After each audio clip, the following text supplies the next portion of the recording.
अस्सलामुअलैकुम, welcome to Shanaya news. उम्मीद करती हूँ कि आप सब खैरियत से होंगे। यूके की अहम तरीन अपडेट्स लेके आप लोगों के लिए हाजिर हुए हैं।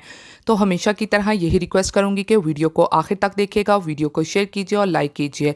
और अगर आप में से हमारे चैनल पर कोई न्यू है तो चैनल को सब्सक्राइब कर लीजिए और साथ में बेल के आइकन को प्रेस कर दीजिए।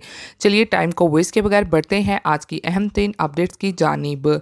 तो आज की पहली और अहम खबर को शामिल करेंगे जो कि इंग्लैंड की जानिब से आखिर बड़ी खुशखबरी आ गई, क्योंकि इंग्लैंड ने सारी की सारी पाबंदियां ख़त्म कर दी हैं टूरिस्ट पे, वर्कर्स पे और स्टूडेंट्स पे। और अब आप लोग बगैर किसी पाबंदी के इंग्लैंड में आ सकते हैं। तो अब जो भी लोग पाकिस्तान, इंडिया से ट्रैवल करने वाले स्टूडेंट्स हैं तो उनको ना तो कोविड टेस्ट करवाना पड़ेगा और ना ही अब पैसेंजर लोकेटर फॉर्म भरना पड़ेगा और अब ना ही किसी मुल्क को रेड लिस्ट में रखा जाएगा।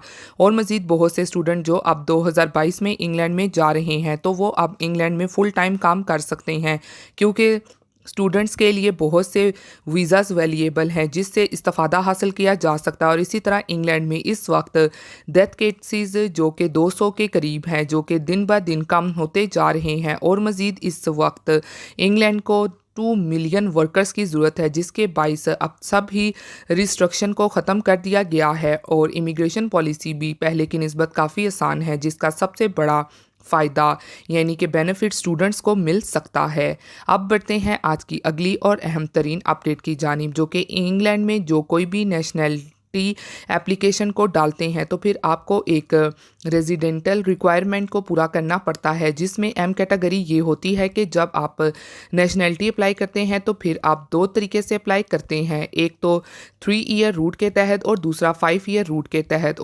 ज़्यादातर लोग 5 ईयर रूट पे आते हैं, क्योंकि इसमें की पॉइंट ये है कि जो लास्ट आपका पीरियड होता है इनडेफिनेट लग जाने के बाद, यानी कि अगर आपका स्पाउस ब्रिटिश है तो फिर आपको 1 साल वेट करने की ज़रूरत नहीं है, क्योंकि आप इमीडिएटली अप्लाई कर सकते हैं न्यूट्रलाइजेशन के लिए। और अगर आपका partner limited leave to remain के बाद ब्रिटिश नेशनल नहीं है तो फिर आपको 1 साल के लिए इनडेफिनेट लीव टू रिमेन के बाद वेट करना है और फिर आप न्यूट्रलाइजेशन के लिए अप्लाई करेंगे। लेकिन जब भी न्यूट्रलाइजेशन के लिए अप्लाई करेंगे तो आपको अपनी रेजिडेंसी रिक्वायरमेंट को पूरा करना पड़ेगा। और रेजिडेंसी रिक्वायरमेंट में एक रिक्वायरमेंट ये भी है कि जो आपका आखिरी साल है तो उसमें 90 डेज़ से ज़्यादा आपने मुल्क से बाहर नहीं रहना। और मज़ीद जब आप न्यूट्रलाइजेशन अप्लाई करते हैं तो वो आपसे पूछते हैं कि आपकी इंटेंशन क्या है, आप किस मुल्क को अपना होम बनाना चाहते हैं। तो अगर आपकी इंटेंशन इस मुल्क में रहने की नहीं है तो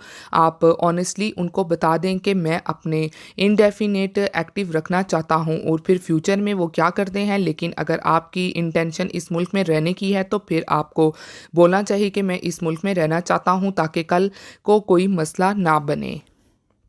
ये थी आज की अहम तरीन अपडेट जो आप लोगों के साथ शेयर की गई है। उम्मीद करती हूँ कि आपको पसंद आई होगी। इसी के साथ फिर मिलती हूँ किसी लेटेस्ट अपडेट में। आप सब अपना बहुत ख्याल रखिएगा। Thank you. खुदा हाफिज़।